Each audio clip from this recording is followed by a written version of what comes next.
കഥയല്ലത് ജീവിതത്തിലേക്ക് എല്ലാവർക്കും സ്വാഗതം.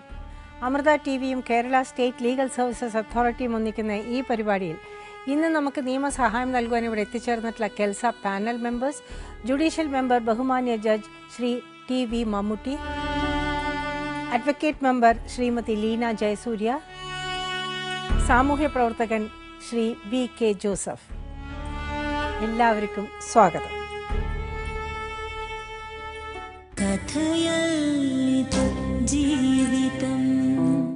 നിങ്ങൾ ആ ഷെഡ്, ഒരു ചെറിയ ഷെഡും ബാക്കിയുള്ളതൊക്കെ ചുറ്റുവട്ടാരം അയാളുടെ ആൾക്കാരൊക്കെ തന്നെയാണ്. ചേട്ടനും ചേട്ടത്തിയാരും അപ്പുറം ഫ്രണ്ടിൽ താമസിക്കും. 3 വീടുണ്ട്. ഇപ്പൊ അയാളുടെ ഏറ്റവും വലിയ പ്രശ്നം ഈ സംശയരോഗമാണ്. സംശയരോഗവും കുടിയും അടിയും ഉണ്ട്. മർദ്ദനം അടി കൊണ്ടാണ് എനിക്ക് എന്നും അടിയാണ്. സിന്ധു ജോലിക്ക് പോകണ്ട? ഞാൻ പണിക്ക് പോകും. തൊഴിലുറപ്പിന് പോകണം. തൊഴിലുറപ്പ്. നിങ്ങൾ എപ്പോഴെങ്കിലും തിരിച്ച് ഭർത്താവിനെ തല്ലാൻ ശ്രമിച്ചിട്ടുണ്ടോ? ഇല്ല. ഇത്ര വലിയ നിങ്ങൾ ഇത് വലിയൊരു അപരാധം പറയണ പോലെയല്ലേ? ഇത്രയും തല്ലുന്ന ഒരാളെ ഒന്ന് തിരിച്ചു തല്ലിക്കൊണ്ട് കുഴപ്പമൊന്നുമില്ല. പ്രതികരിക്കുക അപ്പൊ എങ്ങനെയാ ഭർത്താവിനോട് പ്രതികരിക്കുക? കുടിച്ചിട്ടടിച്ചൊരു തല്ലുകൊണ്ട് നിൽക്കുവോ? കരയും. ചിലപ്പോ ഓടി രക്ഷപ്പെട്ട് അവിടെ പോയി പാത്ത് നിൽക്കും, ഒളിച്ച് നിൽക്കും വീടിന്റെ അവിടെ. അപ്പൊ പിന്നാലെ വരുവോ? അപ്പൊ പിന്നെ അകത്ത് കയറി കിടന്നങ്ങ് ഉറങ്ങും. നിങ്ങൾക്കിപ്പോ ആവശ്യം എന്താണ്? ആവശ്യം എന്ന് പറഞ്ഞാൽ എനിക്ക് എൻ്റെ 3 കുട്ടികളെ എൻ്റെ കൂടെ നിർത്തുകയും വേണം. കുട്ടികൾക്കും എനിക്കും ചെലവിനും തരണം. ഇയാള് ഈ കുടി നിർത്തി നല്ല നിലയ്ക്ക് നിങ്ങളുടെ കൂടെ ജീവിക്കുകയാണെങ്കിൽ നിങ്ങൾ അയാളുടെ കൂടെ പോയി ജീവിക്കാൻ തയ്യാറാണ്? അവിടെ പറ്റത്തില്ല മേഡം. ഒരിക്കലും അവിടെ പറ്റത്തില്ല. എനിക്ക് വീടുണ്ടല്ലേ. എനിക്ക് വീട്. ആ വീട് ഇപ്പൊ ജപ്തിയായി നിൽക്കുകയല്ലേ? ജപ്തിയായെന്ന് പറഞ്ഞാൽ ഞങ്ങൾ ഇതായതുകൊണ്ട് മറ്റേ ഈ പ്രമാണമൊക്കെ കുറേ വർഷമായി വെച്ചിട്ട് അത് മറ്റേ പുറന്തള്ളു എന്ന് പറഞ്ഞ എന്തോ ഒരു ഇതുണ്ടല്ലേ. അല്ല, എനിക്ക് വീടുണ്ട്. സിന്ധുവിന് വീടുണ്ട്. എവിടെ? ഏത് വീട്? പാരിപ്പള്ളിയിൽ കുടുംബ വീട്. അത് സിന്ധുവിനുള്ളതാ? അതാണ് ഈ റെയിൽവേ സ്റ്റേഷൻ. അത് ഭർത്താവിന്റെ വീട്. അത് ശരി, നിങ്ങളുടെ വേറെ ഉണ്ട്. എനിക്ക് വേറെ പാരിപ്പള്ളിയിൽ. അതാണ് കടപ്പെടുത്തി നിങ്ങളുടെ കല്യാണം നടത്തിയത്. അപ്പൊ നിങ്ങൾക്കിപ്പോ ഇതൊക്കെ മാറി നല്ല നിലയ്ക്ക് ആയാലും നിങ്ങളുടെ കൂടെ വന്ന് ഈ വീട്ടിൽ നിങ്ങൾ ഒറ്റയ്ക്കാണ് നിൽക്കുന്നത്. താമസിക്കുകയാണെങ്കിൽ നിങ്ങൾ താമസിക്കാൻ തയ്യാറാണ്. അല്ലെങ്കിൽ നിങ്ങൾക്ക് അയാളെ വേണ്ടെന്ന് പറയാൻ പറ്റൂല. 3 കുട്ടികള്. അതെ. ഞാൻ ഒറ്റയ്ക്ക് കഷ്ടപ്പെട്ടാലും അവർക്ക് കൊടുക്കാൻ തികയത്തില്ല. അപ്പൊ കുട്ടികളുടെ കാര്യം നോക്കണം, എല്ലാം വേണം. അപ്പൊ നമുക്ക് ഇത് എന്താ ചെയ്യാൻ പറ്റുക നോക്കാം. ഭർത്താവിനെ വിളിക്കാം.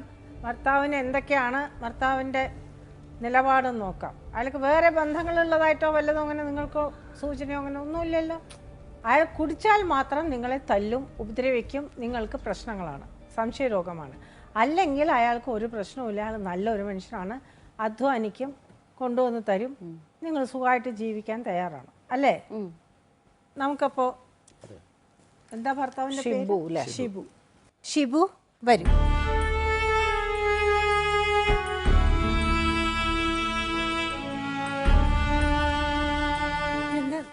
പ്രസാദ, പെട്ടെന്ന് കണ്ട പ്ലാസ്റ്റർ ഒട്ടിച്ചാന്ന് തോന്നി. ഞാൻ വിചാരിച്ചു അടിപിടി കേസിൽ വല്ല പ്ലാസ്റ്റർ ഒട്ടിപ്പോയതാണോ? രാവിലെ പ്രസാദമായിട്ട് തൊട്ടത് ചന്ദനം തന്നെ. ഭസ്മം ഉണ്ടല്ലോ, കുങ്കുമുണ്ട്.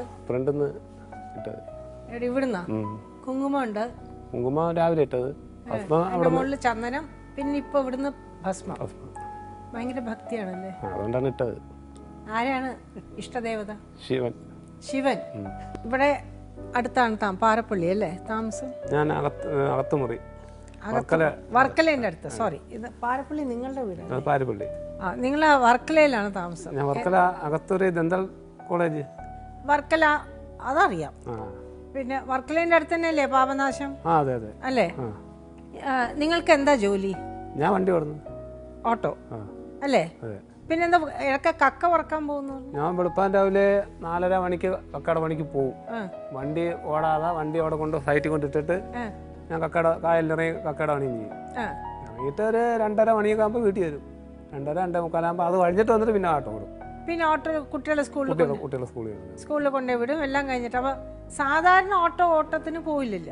സാധാരണ കക്കയുടെ പണി ചെയ്തതിന് ശേഷം അങ്ങനെ ഓടുന്നില്ല. അങ്ങനെ ഓടല്ലേ? പണി കഴിഞ്ഞതിന് ശേഷം ഞാൻ പോകുള്ളൂ. അതും കഴിഞ്ഞ് സ്കൂൾ പണിയും കഴിഞ്ഞിട്ട് പിന്നെ സാധാരണ ഓട്ടോ ഓടിക്കാൻ പോകും. അത് കഴിഞ്ഞ് ഉച്ചക്ക് ഊണ് കഴിക്കാൻ വീട്ടിൽ വരും. ഉച്ചയ്ക്ക് ഊണ് കഴിക്കാൻ ഞാൻ ഒരു നേരം കഴിക്കാറുള്ളൂ. അതെന്താ? അത് ഞാൻ ഉച്ചയ്ക്ക് ഞാൻ കഴിക്കുന്ന ഒരു നേരത്തെ പഴഞ്ചോറ്. രാവിലെ എന്താ കഴിക്കുക? രാവിലെ ഒന്നും കഴിക്കില്ല. ചായ ഇല്ല. കട്ടൻ ഇല്ല. കാപ്പി ഒന്നും കഴിക്കില്ലേ? ഹോർലിക്സ് ഇല്ല. ഒന്നുമില്ല. ഇല്ല. രാവിലെ കോവിൽ പോണോണ്ട് ഒന്നും കഴിക്കാറില്ല. വെറും വെള്ളം കുടിക്കും. രാവിലെ കുളിച്ച് 4:30 മണിയാകുമ്പോൾ അമ്പലത്തിൽ നിർമ്മാലം തൊഴാൻ പോകും. പോയിട്ട് പിന്നെ ഉച്ചയ്ക്ക് വന്ന് അവിടെ വീട്ടിൽ വന്ന് ഒരു നേരത്തെ പഴഞ്ചോറ് കഴിക്കും. പഴഞ്ചോറ് ഏറ്റവും നല്ലത് അതാണ്. ഞാൻ പറഞ്ഞായിട്ടാണ് വെക്കുന്നത്. പിന്നെ വൈകിട്ട് നിങ്ങൾ ഇറച്ചിയും മീനൊന്നും കഴിക്കില്ല? കഴിക്കും. ഈ പഴഞ്ചോറിന്റെ കൂടെ എന്താന്ന് വെച്ചാൽ കഴിക്കും. അതെന്തൊരു കറിയാണെങ്കിലും കഴിക്കും. എന്തായാലും കഴിക്കും. വൈകുന്നേരം ഈ ചായയും കാപ്പി പരിപാടികൾ ഇത്യാദികളൊന്നുമില്ല. കടയിൽ നിന്ന് കുടിക്കാറുണ്ട്. ചായ കുടിക്കാറുണ്ട്. രാത്രി വീട്ടിൽ നിന്ന് ചോറ് കഴിക്കും. അപ്പോൾ രാത്രി ഉണ്ണും. അപ്പൊ രാവിലെ മാത്രല്ല, ബ്രേക്ക്ഫാസ്റ്റ് ഇല്ല. ബ്രേക്ക്ഫാസ്റ്റ് ഇല്ല. അപ്പൊ നിങ്ങൾ ഭഗവാന്റെ തീർത്ഥം കഴിച്ചതിന് ശേഷം പിന്നെ ഒന്നും കഴിക്കലില്ല? അല്ല, ഞാൻ രാവിലെ അമ്പലത്തിൽ പോയതിന് ശേഷം വെള്ളം തന്നെ ചായ തന്നെ കുടിക്കുന്ന അമ്പലത്തിൽ പോയി നിർമ്മാലയം കണ്ട് തൊഴുതിന് ശേഷം കുടിക്കാറുള്ളൂ. അതാ ചോദിക്കണേ. പക്ഷെ നിർമ്മാലയം കണ്ട് തൊഴുത് വന്നതിന് ശേഷം പലഹാരം അങ്ങനെ എന്തെങ്കിലും കഴിക്കൂ? ചായ കുടിക്കും. ചായ മാത്രം? കടയിൽ നിന്ന് ചായ അടിച്ചു കുടിക്കും. കാലി ചായ മാത്രം? കടിയൊന്നുമില്ല? ചിലപ്പോൾ തോന്നണമെങ്കിൽ എടുത്ത് കഴിക്കും. അത്രേ ഉള്ളൂ, അല്ലെങ്കിൽ ഒന്നുമില്ല. വീട്ടിൽ എന്തൊക്കെ ഉണ്ടാക്കുക ഈ കുട്ടി? ഈ കുട്ടി എന്താ ഉണ്ടാക്കുക രാവിലെ പലഹാരം? ഞാൻ കഴിക്കാറില്ല. കൊച്ചുങ്ങൾക്ക് എന്തെങ്കിലുമൊക്കെ ഉണ്ടാക്കി കൊടുക്കും തോന്നുന്നു. ഞാൻ ചോദിക്കും സ്കൂളിൽ വരുമ്പോൾ ഇന്ന് ഉണ്ടായി തന്നത്. ചില ദിവസങ്ങളിൽ അവർക്കൊന്നും ഉണ്ടാക്കി കൊടുക്കാറില്ലെന്ന് പറയും. പിന്നെ ഞാൻ തന്നെയാണ് കടയിൽ നിന്ന് വാങ്ങി കൊടുക്കുന്നത്. ബിസ്ക്കറ്റ് മേടിച്ചു കൊടുക്കുക. നിങ്ങൾ തന്നെയാണ് സ്കൂളിലേക്ക് ഓട്ടോയിൽ കുട്ടികളെ ഞാൻ തന്നെയാണ് കൊണ്ടുപോകുന്നത്.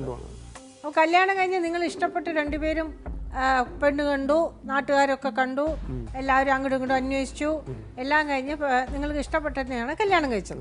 പ്രേമ വിവാഹം ഒന്നും ആയിരുന്നില്ലല്ലോ? അല്ലല്ല.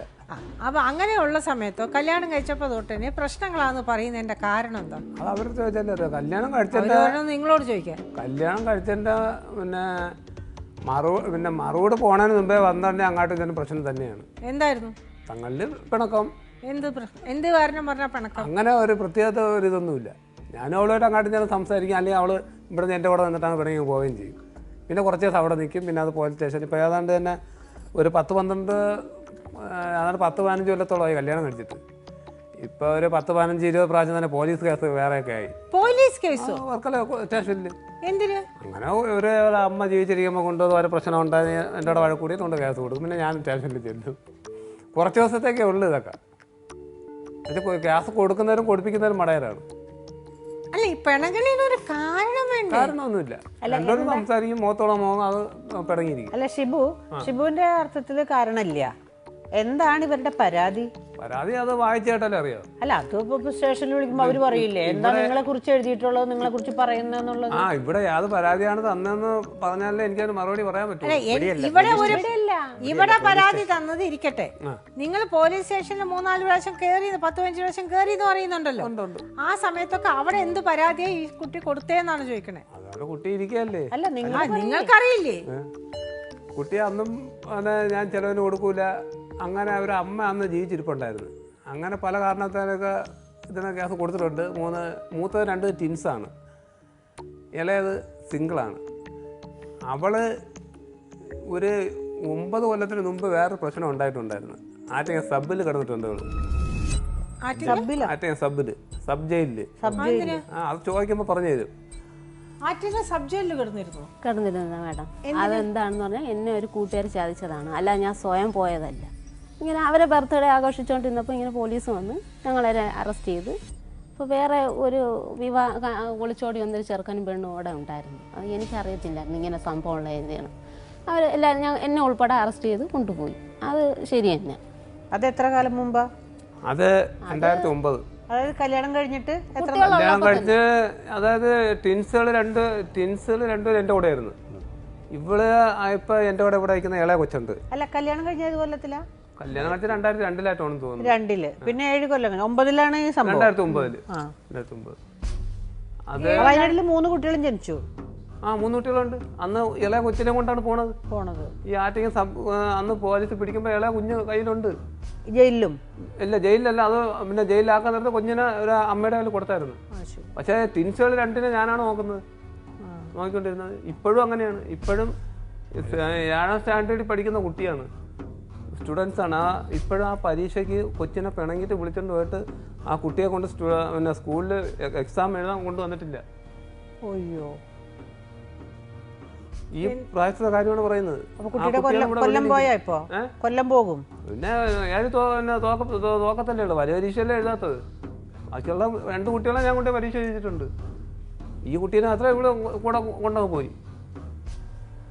എന്താ ബിന്ദു ഇത്? അന്നാണ് എന്നെ അടിക്കുകയും രാത്രി എന്നെ വെളിയിലിരുത്തേക്ക ചെയ്തത്. അന്ന് അങ്ങനെയാണ് ഞാൻ ഒരു കുട്ടിയെ കൊണ്ട് പോയത്.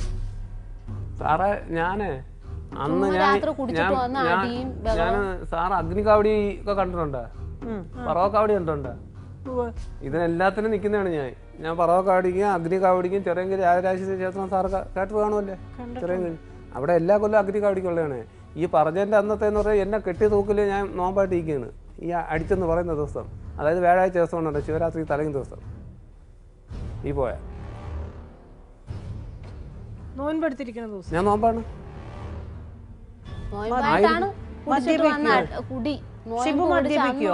ഞാൻ മദ്യപിക്ക ഏതാണ്ട് ഇപ്പൊ ഒരു 1.5 കൊല്ലം മദ്യപിക്കാതെ ഇരുന്ന് അറിയാം. മുമ്പേ മദ്യപിക്കുമായിരുന്നു. അത് അങ്ങനെ മദ്യപാനം അല്ല. വൈകിട്ട് വരുമ്പോ ഒരു ബിയർ എടുത്ത് കുടിക്കും, വണ്ടി ഓടി തീർന്നതിന് ശേഷം. അതിലെ പിന്നെ വണ്ടി ഓടിയാൽ 2-3 ബിയറൊക്കെ അടിച്ച് കുടിക്കാന്ന് പറഞ്ഞാൽ 350-370 രൂപ ആവൂലേ? ഇതപ്പോ ഒരു 120 രൂപ അടുത്ത ഒരു ബിയർ തീർന്നു. അതില് തീർന്ന കാര്യം. ബിയറിൽ നിർത്തും, വേറെ സാധനങ്ങളൊന്നും കഴിക്കില്ല. നിങ്ങൾ മദ്യപിക്കും, പക്ഷെ മദ്യപാനി അല്ല. അത് കയ്യിലെ കാശ് ചെലവാകുന്നുള്ളത് കൊണ്ടാണോ? അതാണ് ഈ ആഴ്ചയിലൊരു 3 ദിവസം വേറെ ബിയറിൽ നിർത്തുന്നത്. ഒരു രസത്തിന് കുടിക്കുന്നതാണ്, അത്രേ ഉള്ളൂ. കൂട്ടുകാരൊക്കെ കൂടിയാണ്, അത് ഒറ്റക്കാണ്? അല്ല, ചിലപ്പോ കൂട്ടുകാരാണ്. കൂട്ടുകാരൊക്കെ കൂടി. അപ്പൊ നിങ്ങള് കുടിച്ച് ലക്ക് കെട്ട് ഭയങ്കര അടിയാണെന്നാണല്ലോ പറയണേ. ഒരു ദിവസം അടുത്തേക്ക് കുട്ടികളെ വിളിച്ച് ചോദിച്ചു, സാർ ഒരിക്കലും ഒരു ഇതിന് ഞാൻ കള്ളത്തരം പറയില്ല. എന്റെ വണ്ടി ആ രീതിക്കാണ് ചെയ്തത്. വണ്ടിയുടെ ബാക്ക് സൈഡാണ് മൊത്തം കുത്തിക്കറ ഞങ്ങളെ ബീച്ച് കാണാൻ രാത്രി കടപ്പുറത്ത് പോയി കൂട്ടിച്ച് അവിടെ കിടക്കുന്നു. ആണുങ്ങളെല്ലാം കൂടെ വന്ന് കുറഞ്ഞ് അവരെ അടിക്കാൻ ചെന്നു. അങ്ങനെ അവര് ദേഷ്യം വന്ന് അടിച്ചു പൊട്ടിച്ചു വിട്ടു. ആട്ട വിട്ടില്ല. ഈ അടിച്ചെന്ന് പറഞ്ഞ ദിവസം എൻ്റെ അമ്മയുടെ വീട്ടിൽ നിൽക്കുകയാണ്, താന്നിമൂട്ടിൽ നിർത്തിയിട്ടാണ് ഞാൻ വീട്ടിൽ വരുന്നത്. ആട്ടം ഉയർത്തുണ്ട്.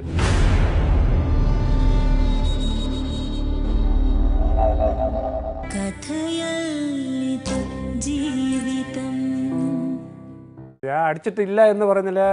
കല്യാണം കഴിച്ചോണ്ട് വന്ന് എനിക്കൊന്ന് ഒരു കൊല്ലമൊക്കെ ആവും തോന്നുന്നു.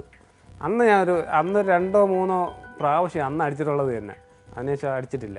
ഞാൻ ചോദിച്ചതാ, ഈ ജാതി അടിക്കുന്ന ഭർത്താവിനെ നിങ്ങൾ തിരിച്ചടിച്ചിട്ടുണ്ടോ ചോദിച്ചതാ. ഞാൻ അടിക്കൂലല്ലോ അതിന്. അടിക്കൂല, ചാടി ചവിട്ടി. അത് കൊച്ചുങ്ങളടുത്ത് അതൊക്കെ സാക്ഷികൾ ആരാണ് ചാടിയാണ് ചവിട്ടിയത്. ഇന്ന് ഇതാ ഇവിടത്തെ വേദന എപ്പോഴും പോയിട്ടില്ല. കണ്ണിന് കാഴ്ച മങ്ങാല്. ഒരാഴ്ച ഞാൻ ആശുപത്രി. അതെന്തിനായിരുന്നു? കുടിച്ചിട്ട് വന്ന് ചുമ്മാ അനാവശ്യങ്ങൾ കുറച്ചില്ല. ഭയങ്കര സംശയരോഗം. ആദ്യം ഇരട്ട കുട്ടികളെ 8ാം മാസത്തിൽ പ്രസവിച്ചപ്പോ എന്റെ കുട്ടികളല്ലാന്നും പറഞ്ഞിട്ട് 1 കൊല്ലത്തോളം നിങ്ങൾ പിണങ്ങി താമസിച്ചു എന്ന് പറഞ്ഞു. ഇരട്ട കുട്ടികളെ എന്റെ കൈയിരിക്കുമ്പോഴാണ് ഈ ഗ്യാസ് ഉണ്ടാവുന്നത്. അന്ന് ഇരട്ട കുട്ടികളെ നോക്കിയത് ഞാനാണ്. അതല്ല ഷിബു, ഈ ഇരട്ട കുട്ടികളെ മാസം തികയുന്നതിന് മുമ്പ് പ്രസവിച്ചതാണോ അതോ കൃത്യസമയത്ത് തന്നെയാണോ പ്രസവിച്ചത്? അല്ലെങ്കിൽ കല്യാണം കഴിഞ്ഞിട്ട് എത്ര മാസം കഴിഞ്ഞപ്പോൾ 2004 ആഗസ്റ്റ് 1-ാം തീയതിയാണ് അവർ പ്രസവിക്കുന്നത്. അപ്പൊ കല്യാണം കഴിഞ്ഞിട്ട് 2002 കല്യാണം കഴിഞ്ഞിരിക്കുന്നു. 2004 ആഗസ്റ്റ് 1-ാം തീയതിയാണ് അവർ ട്വിൻസിനെ പ്രസവിക്കുന്നത്. 2002 കല്യാണം. 2004 ആഗസ്റ്റ് 1-ാം തീയതിയാണ് അവർ പ്രസവിക്കുന്നത്. 2002 കല്യാണം.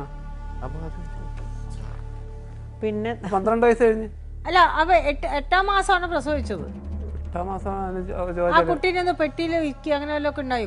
ഏതെങ്കിലും ഒരു കുട്ടിക്ക് സുഖമില്ലാതിരുന്നതും അത് നിങ്ങൾ ആ കുട്ടി എക്സ്പെക്ടിങ് ആയിരിക്കുന്ന സമയത്ത് ഭയങ്കര അടിയായിട്ട് ആ കുട്ടി ഒരു കുട്ടിയാറ്റം വളർച്ച കുറവാണെന്നോട് പറഞ്ഞ് അന്ന് പഞ്ഞിയിലായിട്ട് വെച്ചിരുന്നു. ടിൻസിൽ ഇപ്പൊ ഇവിടെ നിൽക്കുന്ന. അല്ല, ഈ കുട്ടീനെ നിങ്ങൾ അടിച്ചത് കുറച്ച് ബ്ലീഡിംഗ് ഒക്കെ ആയി ആശുപത്രിയിൽ. ബ്ലീഡിംഗ് ആയത് ഞാൻ തന്നെ കൊണ്ടുപോയത് ആശുപത്രിയിൽ. ഇരട്ടാള് പ്രഗ്നന്റ് ആയിരുന്നു. അല്ല, അത് നിങ്ങൾ തല്ലിയിട്ടാന്ന് പറഞ്ഞു? ഇല്ല, അത് എനിക്ക് നല്ല ഓർമ്മയുണ്ട്. തല്ലിയിട്ടൊന്നുമില്ല. തല്ലിയ പിന്നെ ഈ ഒരു ഗർഭിണിയായിരിക്കുന്ന പെണ്ണിനെ തല്ലി കഴിഞ്ഞാൽ പിന്നെ പിന്നെ അത് ചത്തുപോവല്ലേ ഉള്ള സാറേ, അടിയുണ്ട്. ചത്തുപോകാത്ത വിധത്തിൽ തല്ലാൻ പറ്റും. അങ്ങനെ തല്ലൂല. തല്ലിയാ നല്ല രീതിയിലേ തല്ലത്തുള്ളൂ. നമ്മൾ വെറുതെ അടിച്ചിട്ട് കാര്യമില്ല. ചുമ്മാ തട്ടി കൊടുത്തിട്ട് കാര്യമില്ല. അടിയാണെങ്കിൽ അടി. അങ്ങനെയാണ്. തല്ലാലൊരു പ്രയോജനം വേണം അല്ലേ? അതുകൊണ്ട് അല്ല, അടിച്ചു കഴിഞ്ഞാൽ നല്ല പ്രയോജനം വേണം. അല്ല, ഷിബുവിന് ഏതെങ്കിലും സാഹചര്യത്തിൽ ഇവരെ സംശയം ഉണ്ടായിരുന്നോ? ഉണ്ടായിട്ടുണ്ട്. അത് എത്ര നാൾ കഴിഞ്ഞപ്പോ? അത് അവളായിട്ട് കൂടെ ഇരുന്ന് കുറേ ആരെയൊക്കെ നമ്പർ കൊടുത്ത് വിളിച്ച് അങ്ങനെ അവളായിട്ടാണ് എൻ്റെ ഓരോ സംശയങ്ങൾ വരുത്തുന്നത്. അപ്പോൾ അവൾക്ക് അറിഞ്ഞുകൂടാത്ത ഒരുപാട് കാര്യങ്ങളുണ്ട്. അത് എന്നെ സംശയിക്കും. ഞാൻ വണ്ടി ഓടുന്നതാണ്. എന്നെ 26 ചിലപ്പോൾ പെണ്ണുങ്ങൾ വിളിക്കും, ആണുങ്ങൾ വിളിക്കും, പലരും വിളിക്കും. അതിന് ഒരു പെണ്ണ് ഒരിക്കലും എന്നെ സംശയിക്കാൻ പാടില്ല. അല്ലെങ്കിൽ എൻ്റെ ഭാഗത്ത് അങ്ങനെയൊന്നും ഒരു തെറ്റ് ഉണ്ടാവണം അവൾക്ക് സംശയിക്കാനാണെങ്കിൽ. പക്ഷെ അങ്ങനെയൊന്നും ഉണ്ടായിട്ടില്ല എൻ്റെ ഇന്ന്. അല്ലെങ്കിൽ ഞാൻ ഏതൊരു പെണ്ണോട് സംസാരിക്കണം, അല്ലെങ്കിൽ ഞാൻ ഡെയിലി വീട്ടിൽ വരാതിരിക്കണം, അല്ലെങ്കിൽ ഞാൻ വേറൊരു പെണ്ണിൻ്റെ കൂടെ ആയിരിക്കും കഴിയണത്. അങ്ങനെ പരാതിയൊന്നും ആ കുട്ടിക്കില്ല. എന്നിട്ട് ഞാൻ ഇവിടെ വന്നേന് എന്നെ വിളിച്ച് പറയണം, നീ പോവരുത്, നീ പോയ വിവരം അറിയുന്നു. ഇന്നലെ വിളിച്ച് നീ പോവരുതെന്നു. ഇന്നലെ വിളിച്ചാൽ പോണ നമ്പർ കിടപ്പുണ്ട്, ഡിലീറ്റ് ചെയ്തിട്ടില്ല. നീ പോയാ നീ വിവരം അറിയുന്നു. നീ തിരിച്ച് എന്റെ കൂടെയാണ് ജീവിക്കാൻ വരുന്നത്. അമൃതയില് കൊടുത്തിട്ട് നീ തിരിച്ച് എന്റെ കൂടെയാണ് ജീവിക്കാൻ വരുന്നത്. ഞാൻ ജീവിക്കണ്ട എന്നുള്ള രീതിയിലാണ് ഞാൻ ഇപ്പൊ ഇവിടെ വന്നത്. എനിക്കറിയാം. നീ ഇന്നലെ വിളിച്ച ആ നമ്പർ സാറിനെ ഡേറ്റ അതിലുണ്ട്, മൊബൈലിൽ കിടപ്പുണ്ട്. ഞാൻ ഡിലീറ്റ് ഒന്നും ചെയ്തില്ല. ഇപ്പൊ മൊബൈലുണ്ട്, വെളിയിടുന്ന സാറിനെ കാണിച്ചു കൊടുത്താൽ മതി. സാറിനെ നോക്കണം സാറേ ഒന്ന് മേടിച്ച്. വിവരം അറിയൂ. അമൃത ചാനലിൽ ഞാൻ വന്ന വിവരം അറിയൂ. എന്റെ അടുത്ത് പോവരുത്. ഞാൻ പറയേണ്ട കാര്യങ്ങളൊക്കെ അവിടെ പറഞ്ഞു കൊടുത്തിട്ടുണ്ട്. അവരന്ന് വീട്ടിൽ വന്നപ്പോഴേ പറഞ്ഞു, എൻ്റെ വണ്ടി നമ്മളെ 5 പേര് ആഹാരം കഴിക്കുന്നുണ്ട്, 3 കൊച്ചുങ്ങൾ, ഞാൻ ഇവളും. ആ വണ്ടി എന്താണ് സാർ കേട്ടു നോക്കിയാണ്? ആ വണ്ടി എന്ത് ചെയ്തെന്ന് ചോദിച്ചു നോക്കിയാണ്. എനിക്ക് അറിഞ്ഞൂടാ മേഡം, ഇതൊക്കെ ചുമ്മാ പറഞ്ഞോണ്ട്. ആ വണ്ടി ആര് വെട്ടിക്കീറിയെന്ന് ചോദിച്ചാണ് സാറേ. വെട്ടിക്കീറി കടപ്പുറത്ത് കൊണ്ടുപോയി രാത്രി എന്നെ ബീച്ചിൽ എന്റെ കൊച്ചുങ്ങളെ കടപ്പുറത്ത് കുടിച്ച് 4 കാലില് കടപ്പുറത്ത് ബീച്ചിൽ കൊണ്ടുപോയി. അവിടെയുള്ള കൊച്ചവിടെ ഇരിപ്പുണ്ട്, വെളിയിൽ പോണ്ട്. സാറിന് ഇപ്പൊ ഇവിടെ വിളിച്ച് നിർത്തി ചോദിക്കാം, ആ വണ്ടി ആര് വെട്ടിക്കീറി എന്ന് കൊച്ചുങ്ങളെ കൊണ്ട് പറയിപ്പിക്കും. കൊച്ചുങ്ങളെ കൂടെ നിൽപ്പുണ്ട്. അന്നാണ് വെളുപ്പാൻ രാവിലെ ഈ വണ്ടി വെട്ടിക്കീറി, ഈ വഴക്കൂടിയെന്ന് പറഞ്ഞില്ലേ, അടികൂടിയെന്ന് പറഞ്ഞില്ലേ, അന്ന് വെളുപ്പാൻ രാവിലെ 4:30 മണിക്ക് ഈ വണ്ടി വെട്ടിക്കീറിയിട്ടാണ് ഈ ഇളയ കൊച്ചിനെ കൊണ്ടാണ് ഈ വണ്ടി അടഞ്ഞ പിന്നെ കക്ക എടുക്കാനായിട്ട് പോണത്. പിച്ചാത്തിക്ക് വെട്ടിക്കീറിയിട്ട് ആ പിച്ചാത്തി എന്റെ ഇവിടെ എടുത്ത് എറിഞ്ഞു തന്നത്. എന്റെ മോൻ വെളിയിൽ ഇപ്പൊ ഉണ്ട്. ആ ലൈറ്റ് ഞാൻ അടിച്ച് കാണിച്ചു. അല്ലെ സാറ് തരുന്ന ഏത് നമ്പറിലാണ് സാറിന് വിളിച്ചും ചോദിക്കും. ഞാൻ നേരം വെളുത്തിട്ട് തന്നെ അവിടെ ഇറങ്ങിയത്.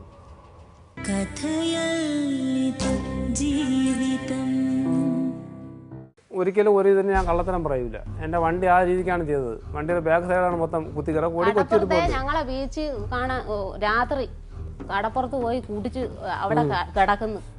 ആണുങ്ങളെല്ലാം കൂടെ വന്ന് കുറഞ്ഞ് അവരെ അടിക്കാൻ ചെന്നു. അങ്ങനെ അവര് ദേഷ്യം വന്ന് അടിച്ചു പൊട്ടിച്ചു വിട്ട്. ആട്ട വിട്ടില്ല. അങ്ങനെ രാത്രി പിന്നെ ഞാൻ വന്ന ആട്ടയിലാണ് ഞങ്ങളെല്ലാവരും പിന്നെ കൂടെ ചാടി കയറി. ഒരു കള്ളത്തരം പറയുമ്പോ അത് കണക്കാക്കി പറയാവൂ, വിശ്വസിക്കണം. കള്ളത്തരം പറയേണ്ട കാര്യമൊന്നും എനിക്കില്ല. ഒരു ഇത് ഞങ്ങൾ അവിടെ നിന്നപ്പം. അല്ല, നിങ്ങളിപ്പോ പുറത്തിരുന്നു പറഞ്ഞേ 4 മണി വരെ. അന്നത്തെ ദിവസം അന്ന് അടിച്ച് ചാടി ചവിട്ടിയത്. ഈ അടിച്ചെന്ന് പറഞ്ഞ ദിവസം എന്റെ അമ്മയുടെ വീട്ടിൽ നിൽക്കുകയാണ്, താന്നിമൂട്ടി നിർത്തിയിട്ടാണ് ഞാൻ വീട്ടിൽ വരുന്നത്. ആട്ടോ എടുത്തുണ്ട്. എന്നിട്ടാണ് ഈ വെളുപ്പാൻ രാവിലെ പിന്നെ എൻ്റെ ശേഷാറിനെ ആരാ കൊണ്ടാക്കിയെന്നാണ് അവർ പറയുന്നത്. എൻ്റെ മൂത്ത എൻ്റെ ഇളയ പെങ്ങളെ മോനാണ് കൊണ്ടാക്കിയെന്ന് പറഞ്ഞ ബൈക്കിൽ. എന്നിട്ട് എവിടെ പോയി കിടന്നു? അല്ല, ഇവര് പറഞ്ഞത് അന്ന് ഉണ്ടായ കാര്യം പറഞ്ഞപ്പോ ഈ ബീച്ചിന്റെ കാര്യം കടപ്പുറത്തിന്റെ കാര്യമൊന്നും പറഞ്ഞില്ല. എന്നോട് നേരത്തെ പറഞ്ഞ എങ്ങനെയാ വെച്ചാൽ, അന്നത്തെ ദിവസം കുടിച്ചു വന്നു, രാത്രി ഭയങ്കര ബഹളമായിരുന്നു. എന്നിട്ട് നിങ്ങളെ ഇരുട്ടത്ത് പുറത്താക്കി. ഞാൻ ആ തിണ്ണയിൽ ഇരുന്നു, വെളുപ്പാങ്കാലം വരെ അവിടെ ഇരുന്നു. അത് കഴിഞ്ഞിട്ട് ഞാൻ രാവിലെ വെളുപ്പായപ്പോ നീ ഇവിടെ ഇരിക്കണ്ട, എനിക്ക് നിന്നെ വേണ്ട പൊയ്ക്കോന്ന് പറഞ്ഞു. അങ്ങനെ നിൽക്കൂ. അങ്ങനെ ഇളയ കുട്ടികളെ വിളിച്ചപ്പോ നിങ്ങള് ഇരട്ടയിൽ ഒന്നിനെയും 3ാമത്തെ കുട്ടീനെയും വിട്ടില്ല. ആ ഒരു കുട്ടി മാത്രം നിങ്ങളുടെ കൂടെ വന്നു, ഇവരെ കൂടെ വന്നു, ഇവർ ആ കുട്ടിയും കൊണ്ടാണ് പോയത് എന്നാണ് നേരത്തെ ഇവിടെ പറഞ്ഞ കഥ. ഇപ്പൊ അവര് പറയുന്നു കടപ്പുറത്ത് പോയി എന്നുള്ള കാര്യം.